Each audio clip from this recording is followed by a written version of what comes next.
আজি 10,000 টকা পালো। নমস্কাৰ, এই মুহূৰ্তত অসমবাসী ৰাইজক দিবলৈ লৈছোঁ আজিৰ কেইবাটাও বিগ ব্ৰেকিং নিউজ। কিয়নো মুখ্যমন্ত্ৰী হিমন্ত বিশ্ব শৰ্মাই কেইবাটাও আঁচনি ঘোষণা কৰিছে। লগতে ৰেচন কাৰ্ড থাকিলে 4টা ভাল খবৰ আছে আৰু ইয়াৰ লগতে আত্মসহায়ক গোটৰ মহিলাসকলৰ বাবে বেয়া খবৰ আহি পৰিছে। হয়, আত্মসহায়ক গোটৰ টকা পোৱা বন্ধ হৈ পৰিছে।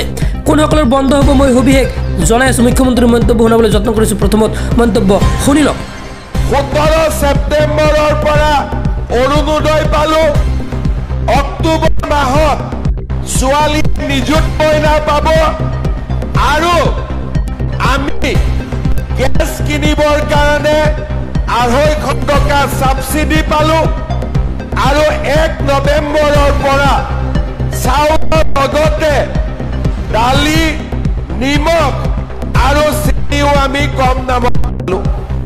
হয়, এতিয়া শুনো আহক মুখ্যমন্ত্ৰীয়ে যি আত্মসহায়ক গোটক লৈ যি ডাঙৰ ঘোষণা কৰিছে মই সবিশেষ জনাই আছোঁ। হয়, যিসকলৰ 3টাতকৈ অধিক সন্তান আছে তেওঁলোকে পৰৱৰ্তী কিস্তিৰ টকা লাভ নকৰে। কোনো পদ্ধতিতে তেওঁলোকে লাভ নকৰে টকা। সবিশেষ মুখ্যমন্ত্ৰীৰ মন্তব্য শুনি লওক।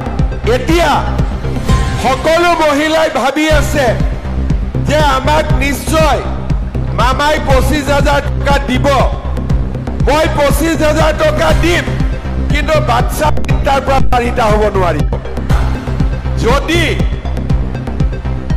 ভাল কামত টকাটো খৰচ কৰিলে 25,000 পাব, লগত কিন্তু বাচ্চাও 3টাৰ পৰা 4টা হ'ব নোৱাৰিব।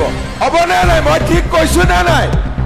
কাৰণ এই 3টা বাচ্চালৈকে হলে মই 2টা বুলি কোৱা এটা কণ্ডিশ্যন দিছো, ঠিক আছে?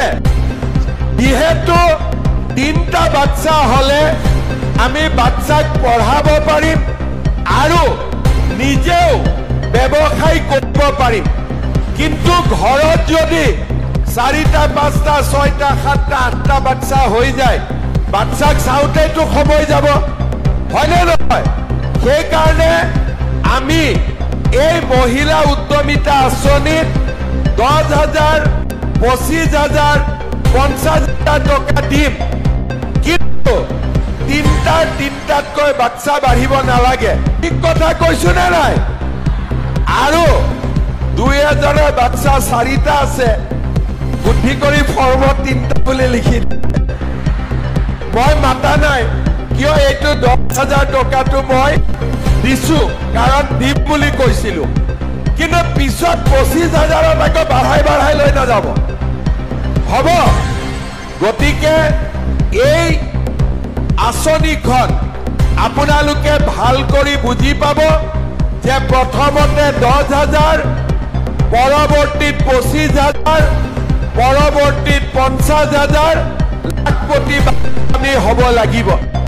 আজি অসমত 40 লাখ মহিলাৰ 8 লাখ মহিলা ইতিমধ্যে লাখপতি হ'ব পাৰিছে। আজি আমি 10,000, 25,000, 50,000 এইটো আপোনালোকক গাইগুটীয়াকৈ দিছো।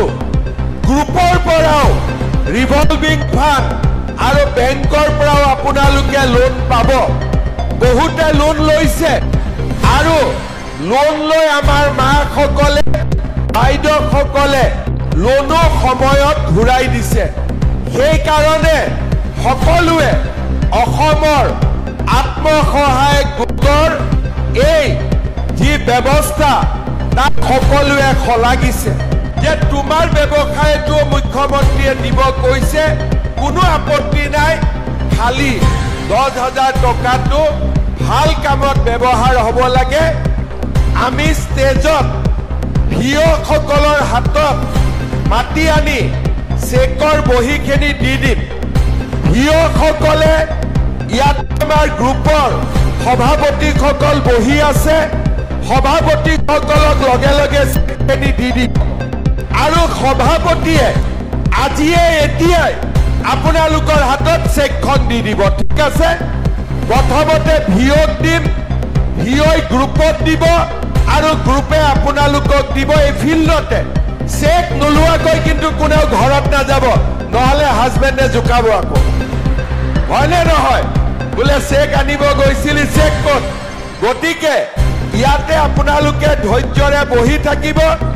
আমি ভিঅ'ক চেকখন দিম, ভিঅ'ই গ্ৰুপৰ সভাপতিসকলক চেকখন দিব আৰু সভাপতিসকলে ইয়াতে মেম্বাৰসকলক চেকখন দি দিব আজিয়ে আৰু এতিয়াই। তাৰপিছত আপোনালোকে যদি ফৰ্মত নামটো লিখোঁতে ভুল কৰিছিলে চেকতো ভুলে ভুলে আহিব। যদি কাৰোবাৰ নাম ভুল আহে আপোনালোকে আকৌ ভিঅ'ক দি দিব চেকখিনি। আমি 7 দিনৰ ভিতৰত নামটো বদলাই আপোনালোকক আকৌ চেকখিনি দি দিম, হ'ব? কিন্তু মই ভাবোঁ যে কাৰো ভুল অহা নাই। আমি নলবাৰীত দিলোঁ, জাগিৰোডত দিলোঁ, পাথাৰকান্দিত দিলোঁ, ধুবুৰীত দিলোঁ, কাৰো চেকত নাম ভুল অহা নাই। মই ভাবোঁ হোজাইটো নিশ্চয় ভুল নাহিব।